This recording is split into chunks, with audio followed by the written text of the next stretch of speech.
Did you kill your daughter? No, that's an emphatic no.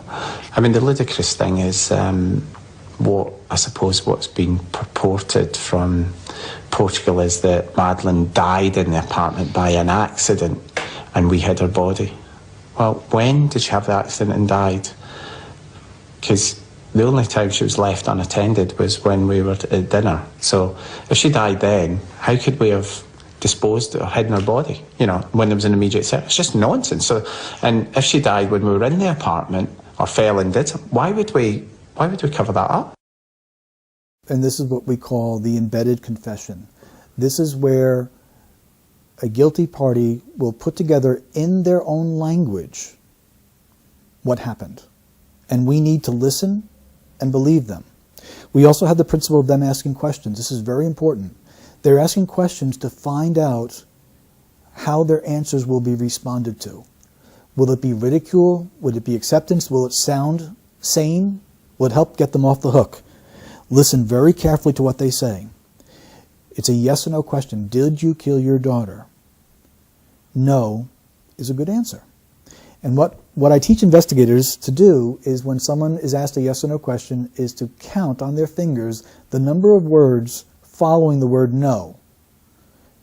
No. That's an emphatic no. And obviously it goes into the point where it goes beyond your 10 fingers. When it goes that long, very simply speaking, there is a need to persuade. So the no is not going to stand on itself. If he said, no, I didn't kill my daughter and I'm telling you the truth, this would be something very strong. And we'd have to ask about her. And we'd also have to ask, did something cause your daughter's death? That sort of thing. But here, no, that's an emphatic no. The first thing we know about his denial is that his denial, from his perspective, needs some help. It's weak.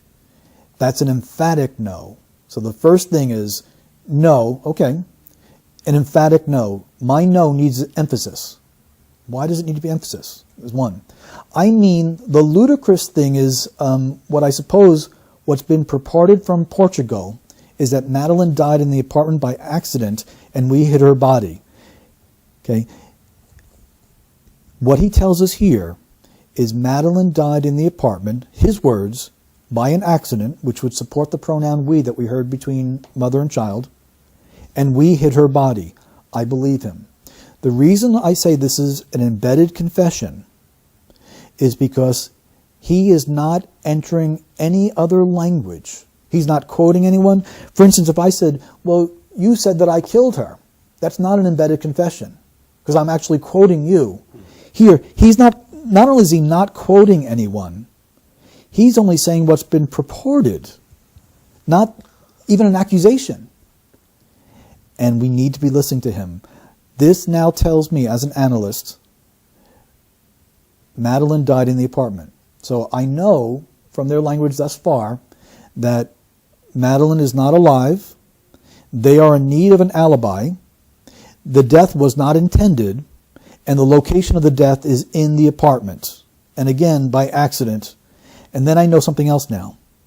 I know that we hid the body. Jerry and his wife, the two McCanns together, they worked together to hide her body. Then he goes into questions, and this is where guilty parties are looking to see what a response is. They're disguised as rhetorical questions, but they want to see what people respond to them as. This takes place even in the interview process. Well, when did she have the accident and died? Okay, what they want to know is, do people know the exact time of death? Because the only time she was left unattended is not the only time we left her. He's now removing himself from that. Left unattended is passive. Was when we, which shows unity between him and his wife, were at dinner. So if she died then, which this is, we call this an allowance. The father of a missing child is allowing for a scenario that denial will not allow. There's no natural denial. He's saying if she died, then, not even if she was dead, which is itself a red flag, but now about a specific time. how could we have disposed, hidden her body? The word disposed and then hidden, the change there, actually shows respect for Madeleine. It's a softer terminology. Not dump the body, and he even changes dispose, a self-correction from dispose to hidden. He now tells us that they didn't dispose the body, they actually hid it. This is why, and this confirms the priority. We want there to be light, we want there to be searching. By the way, we also want them to find Madeleine. But it's last on my list of priorities. So I now know that Madeleine is dead, Madeleine died in the apartment, and listen to his questions. When did we do this? How did we do this? You know, when there's an immediate, it's just nonsense, self-censoring again. And if she died when we were in the apartment, or fell and died, why would we cover that up? Okay, that's the most important question he asks.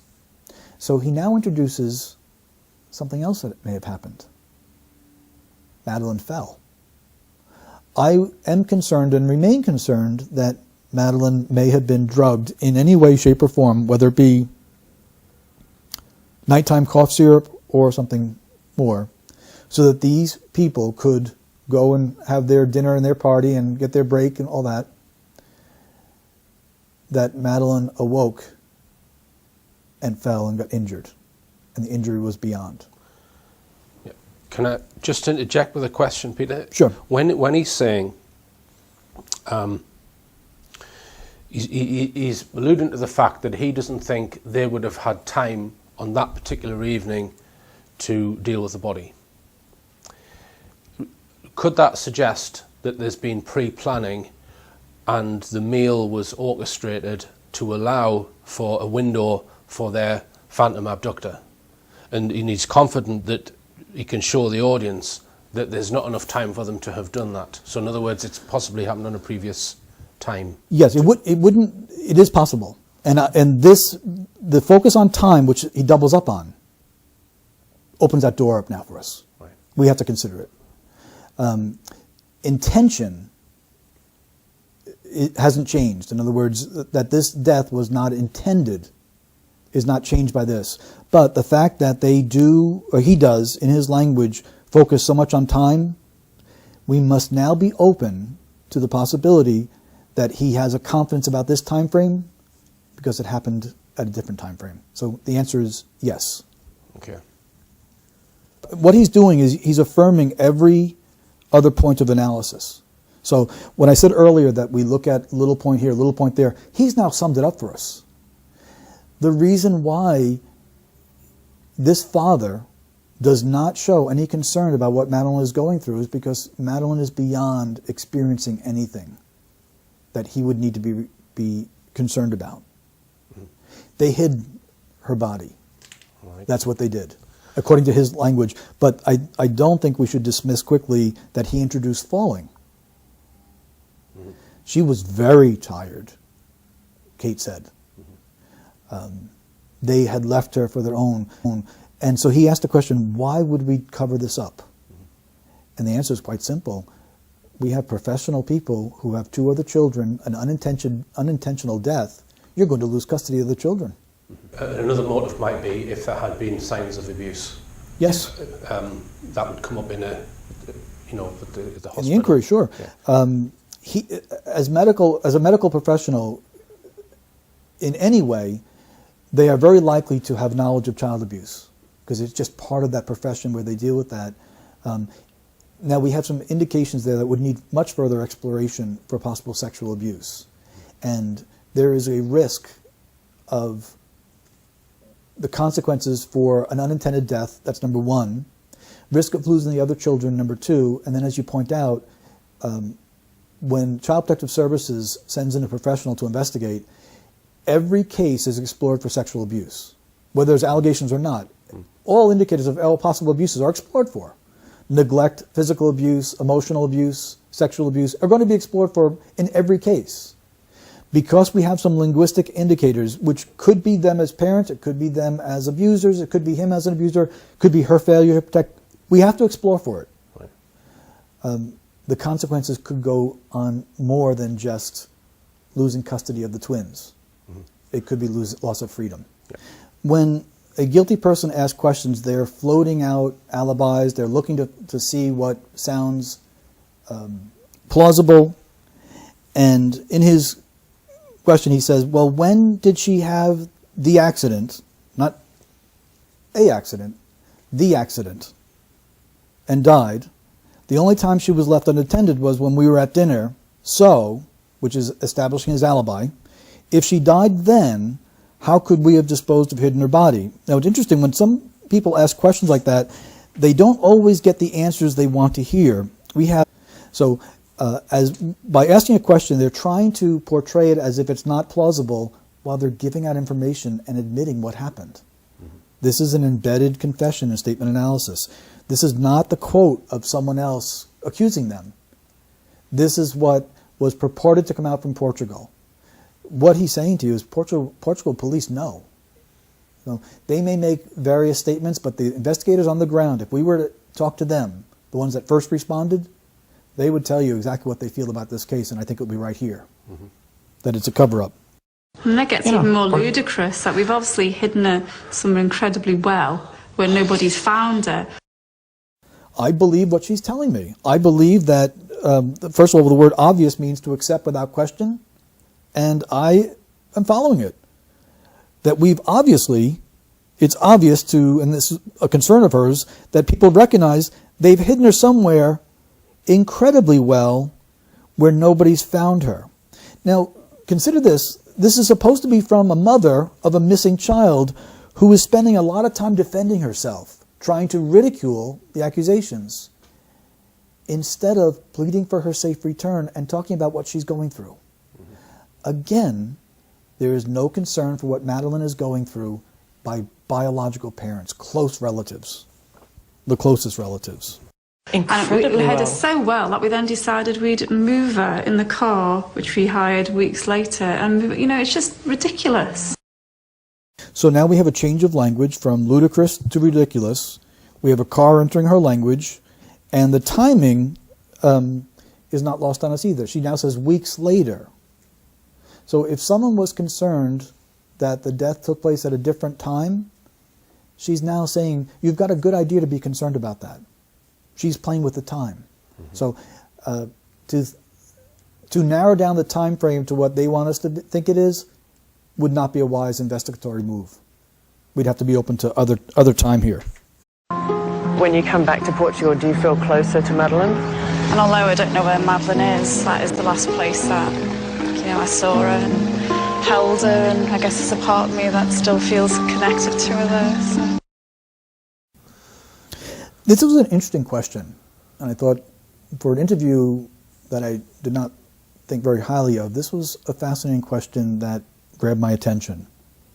And I think the interviewer might be probing for what we actually get here. Is her answer is important. Although I don't know where Madeleine is, no one accused you of that. So before she even gets to her emotion, she has a need to deny that she knows where Madeleine is.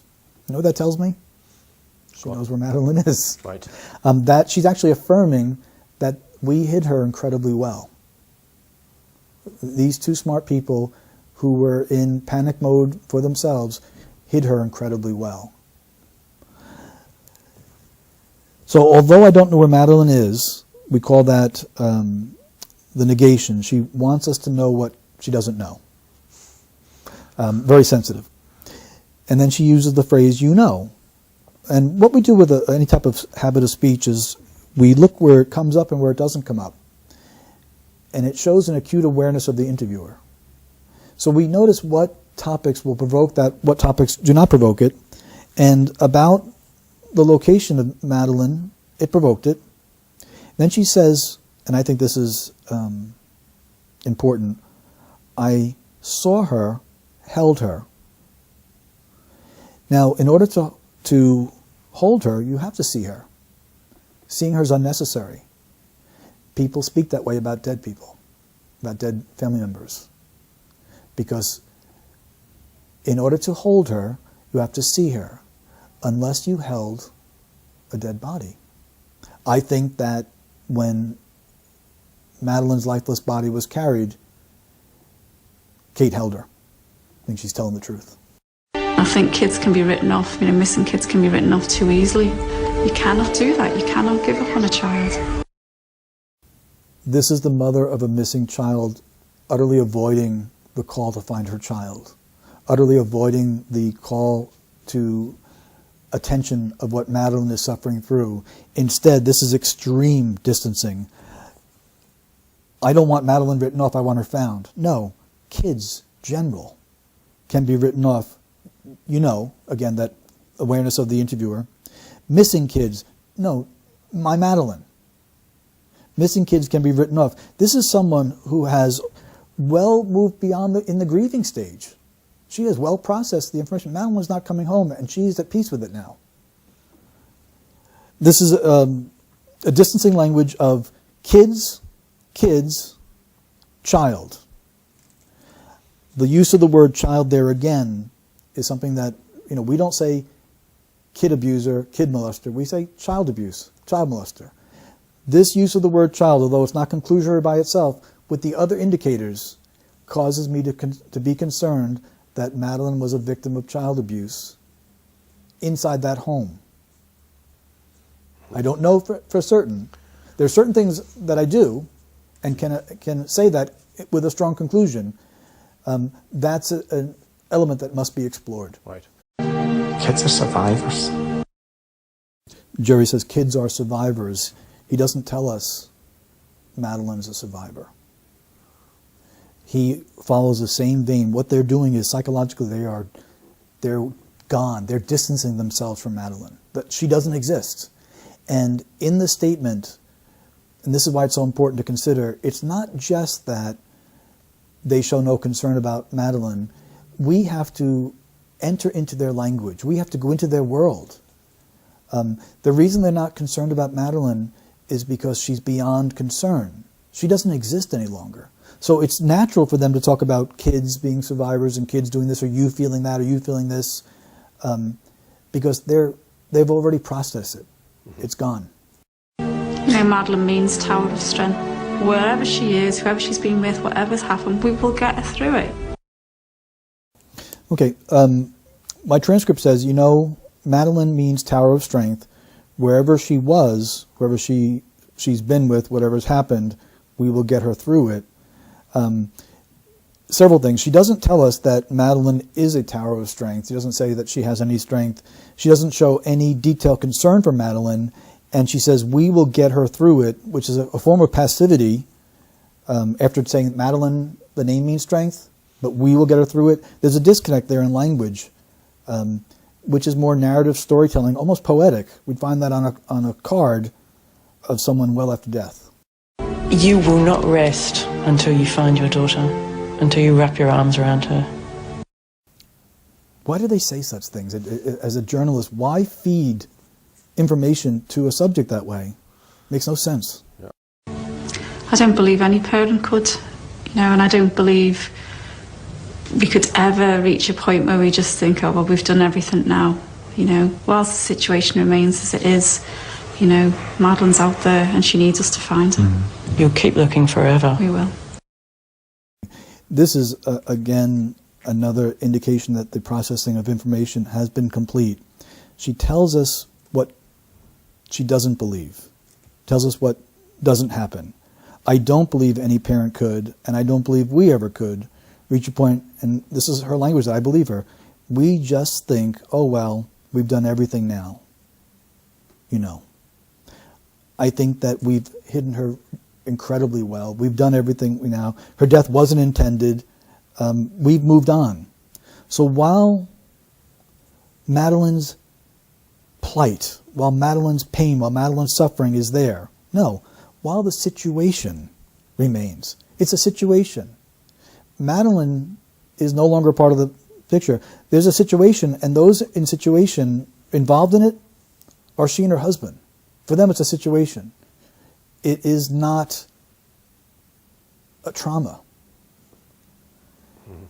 This is very soft language. The situation remains. Not Madeleine's not been found. And you know, Madeleine's out there. Do you notice that she avoids saying anything about the person that has her or the people that have her? So not only do we not have any connection, but even if they had been guided by law enforcement, they would be speaking to the kidnappers. They would be seeking to provoke empathy or some reason to bring her back. No, she's just out there in the passive voice. That again is another indication they're not concerned. Madeleine's beyond the need of their concern. What's the last thing she says? She needs us to find her.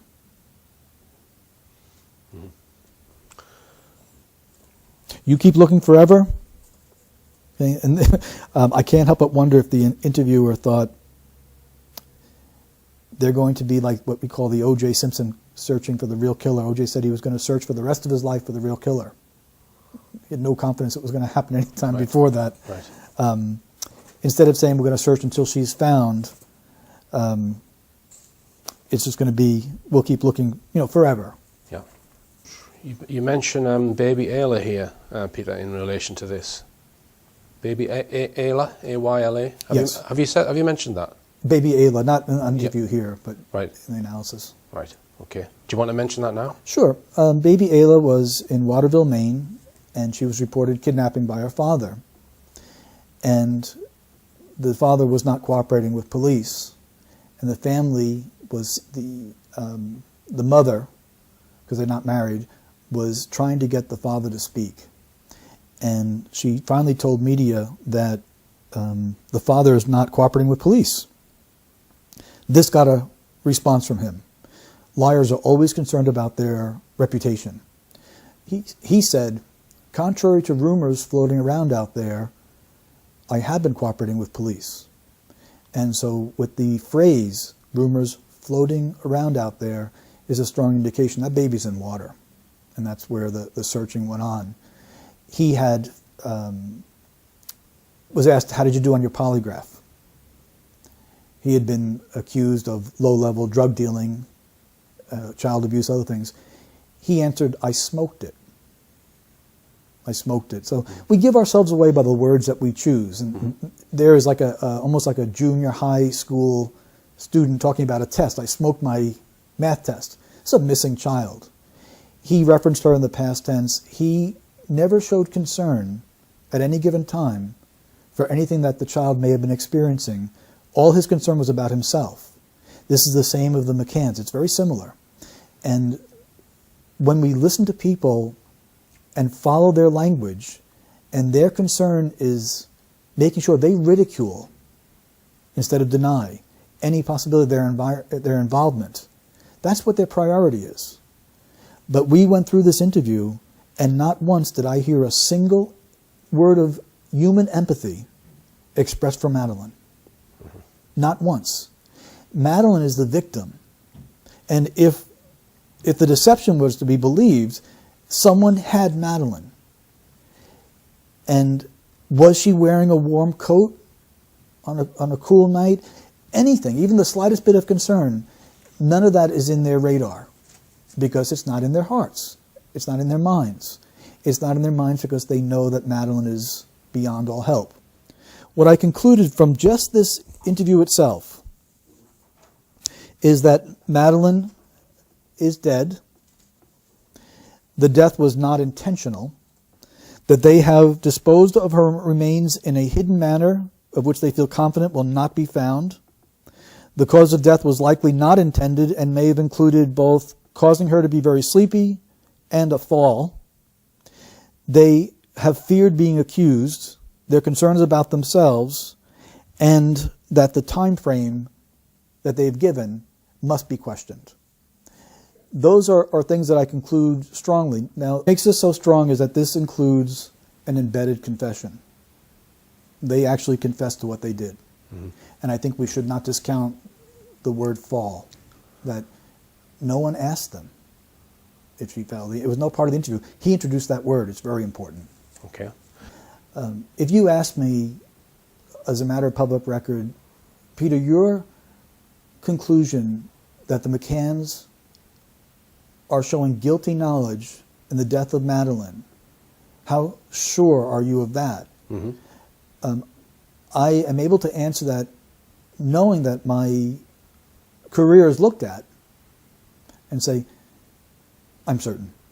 Okay. All right, and Peter, well, I'd just like to thank you very much indeed, and it's been a pleasure to have met you. Thank you. Thank you.